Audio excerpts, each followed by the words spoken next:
लखनऊ में वज़ीर-ए-आज़म नरेंद्र मोदी अमृत महोत्सव के हवाले से खिताब कर रहे हैं। सीधा रुख करते हैं। कार्यकाल में 3 करोड़ गरीब परिवार लखपति बनना, ये अपने आप में बहुत बड़ी बात है।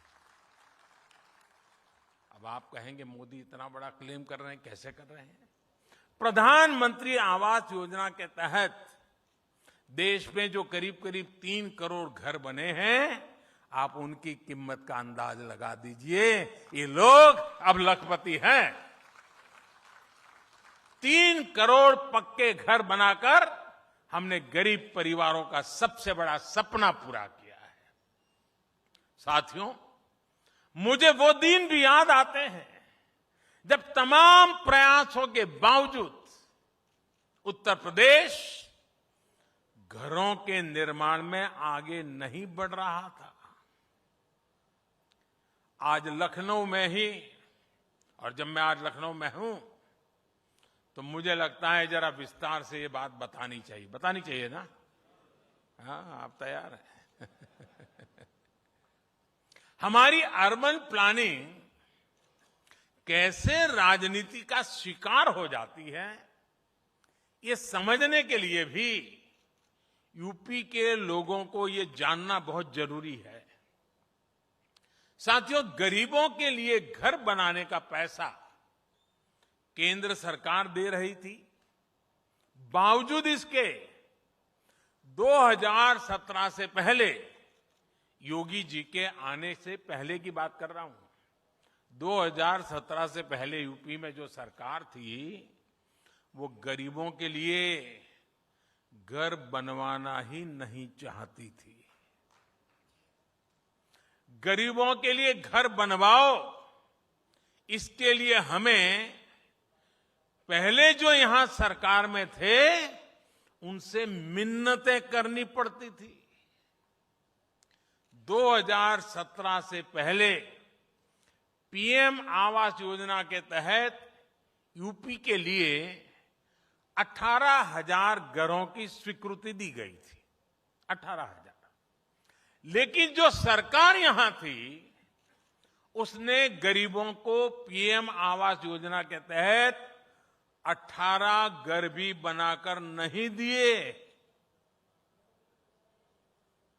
18,000 घरों की स्वीकृति और 18 घर भी न बने। मेरे उत्तर प्रदेश के भाइयों बहनों, ये चीजें आपको सोचनी चाहिए।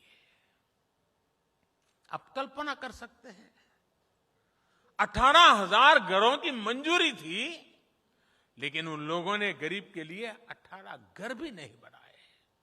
पैसा था, घरों की स्वीकृति थी, लेकिन तब जो यूपी को चला रहे थे वो इसमें लगातार अड़ंगा डाल रहे थे।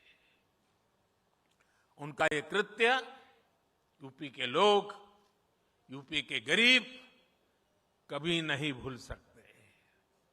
साथियों, मुझे संतुष्टि है कि योगी जी की सरकार आने के बाद यूपी में शहरी गरीबों को 9 लाख घर बनाकर दिए गए हैं। शहर में रहने वाले हमारे गरीब भाई बहनों के लिए अब यूपी में 14 लाख घर निर्माण के अलग अलग चरणों में है। अब घर में बिजली, पानी, गैस, शौचालय ऐसी सुविधाएं भी मिल रही हैं, तो गृह प्रवेश भी पूरी खुशी के साथ, आन बान के साथ हो रहा है। लेकिन मैं जब उत्तर प्रदेश आया हूं तो कुछ होमवर्क भी देने का मन करता है। दे दूं? लेकिन आपको करना पड़ेगा। करेंगे? पक्का? देखिए, मैंने अखबार में पढ़ा है और अभी योगी जी भी शायद मैं पूछ रहा था, इस बार दीपावली में अयोध्या में कहते हैं 7.5 लाख दिए हैं। 7.5 लाख दिए का कार्यक्रम होगा। मैं उत्तर प्रदेश को कहता हूं कि रोशनी के लिए स्पर्धा में मैदान में आए। देखे, अयोध्या ज्यादा दिए जलाता है कि ये जो 9 लाख घर दिए गए हैं वे 9 लाख घर 18 लाख दिए जला करके दिखाएं। हो सकता है क्या? जिन परिवारों को ये 9 लाख परिवार, गरीब परिवारों को घर मिले पिछले 7 साल में, वे 2-2 दिया अपने घर के बाहर जलाएं।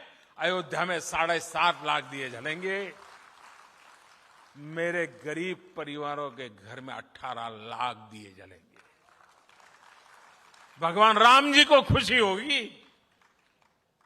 भाइयों और बहनों, बीते दशकों में हमारा शहरों में बड़ी बड़ी इमारतें जरूर बनी, लेकिन जो अपने श्रम से इन इमारतों का निर्माण करते हैं उनके हिस्से में झुग्गियों का ही जीवन आता रहा है।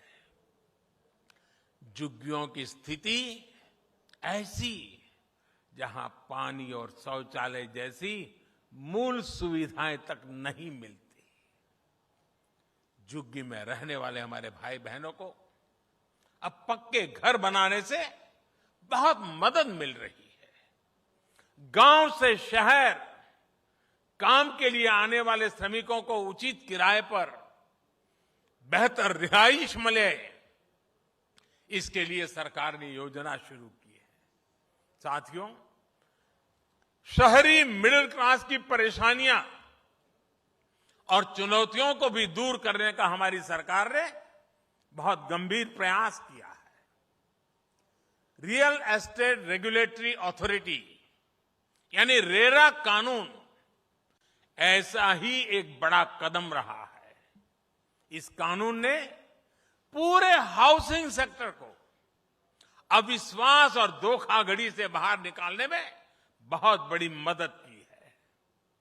इस कानून के बनने से घर खरीदारों को समय पर न्याय भी मिल रहा है।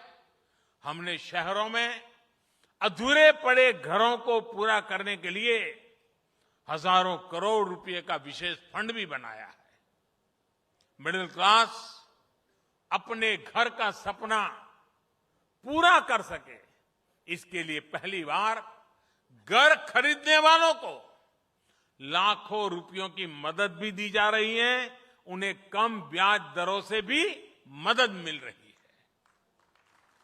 हाल ही में मॉडल टेनेंसी एक्ट भी राज्यों को भेजा गया है और मुझे खुशी है कि यूपी सरकार ने तुरंत ही उसे लागू भी कर दिया है। इस कानून ने मकान मालिक और किराएदार दोनों की बरसों पुरानी दिक्कतें दूर हो रही है। इससे किराए का मकान मिलने में आसानी भी होगी और रेंटल प्रॉपर्टी के बाजार को बल मिलेगा। अधिक निवेश और रोजगार के अवसर बनेंगे। भाइयों और बहनों, कोरोना के काल में वर्क फ्रॉम होम को लेकर जो नियम बनाए गए, उनसे शहरी मिडिल क्लास का जीवन और आसान हुआ है। रिमोट वर्किंग के आसान होने से कोरोना काल में मिडिल क्लास के साथियों को बहुत राहत मिली है। भाइयों और बहनों, अगर आप याद करें तो 2014 से पहले हमारे शहरों की साफ सफाई को लेकर अक्सर हम नकारात्मक चर्चाएं ही सुनते थे। गंदगी को शहरी जीवन का स्वभाव मान लिया गया था। साफ सफाई के प्रति बेरुखी से शहरों की सुंदरता, शहरों में आने वाले टूरिस्ट, इस पर तो असर पड़ता ही है। शहर में रहने वालों के स्वास्थ्य पर भी ये बहुत बड़ा संकट होता है। इस स्थिति को बदलने के लिए देश स्वच्छ भारत मिशन और अमृत मिशन के तहत बहुत बड़ा अभियान चला रहा है। बीते वर्षों में शहरों में 60 लाख से ज्यादा निजी टॉयलेट और 6 लाख से अधिक सामुदायिक शौचालय बने हैं। 7 साल पहले तक यहां सिर्फ 18% कचरे का ही निष्पादन हो पाता था, वो आज बढ़कर 70% हो चुका है। यहां यूपी में भी वेस्ट प्रोसेसिंग की बड़ी क्षमता बीते वर्षों में विकसित की गई है और आज मैंने प्रदर्शनी में देखा ऐसी अनेक चीजों को वहां रखा गया है और मन को बड़ा सुकून देने वाला दृश्य है।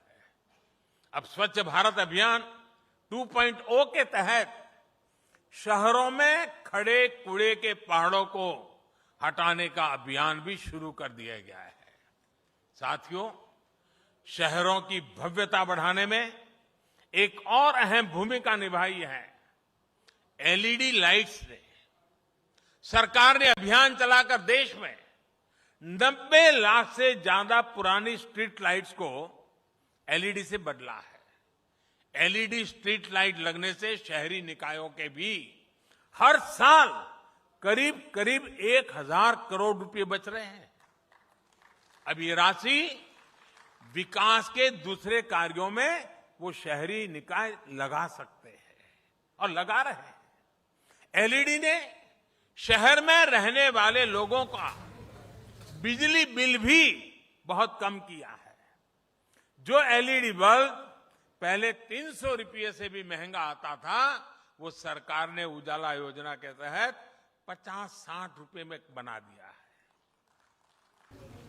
वहीं आज़ादी के अमृत महोत्सव मौके पर वज़ीर आला योगी आदित्यनाथ ने भी खिताब किया। लखनऊ में उन्होंने खिताब किया। योगी सरकार की क्या कुछ कामयाबियां रही हैं, क्या कुछ स्कीमें रही हैं, इस हवाले से योगी आदित्यनाथ ने तमाम तर इन्फॉर्मेशन दी। उन्होंने कहा कि किस तरह से योगी सरकार ने लोगों के लिए तरक्याती कामों का जायज़ा लिया है। सरकार ने बखूबी स्कीमों पर अमल किया है और आवाम को हुकूमत की स्कीमात पहुँचाने में पेश रहा है।